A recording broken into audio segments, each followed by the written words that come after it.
All right, number 4, what is a reasonable estimate for the capacity of each object? Write the object in the correct box. So the first one is wading pool. That is like a pool where you wouldn't be able to go underwater, but you could swim in.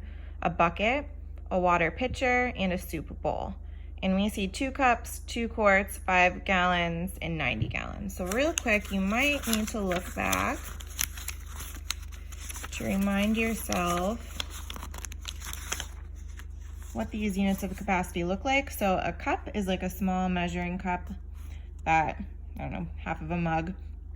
We see a pint is kind of like your milk, a quart is a little bigger, and a gallon is like a big milk jug or water jug.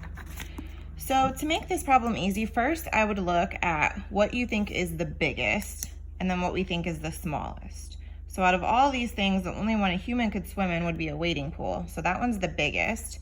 And the biggest right here would be 90 gallons. So that means, I guess I'll write it. 90 gallons would be the wading pool.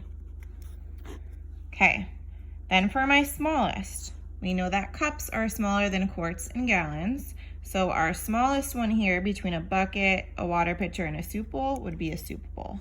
So that one's gonna go at 2 cups. So now we're between 2 quarts and 5 gallons. And I'm gonna think of 5 gallons. We know that that's pretty big. We know that between a bucket and a water pitcher is probably a little bit less than a gallon, or right around 1 gallon. So a water pitcher is going to go for 2 quarts. And a bucket would be bigger, so a bucket can hold 5 gallons.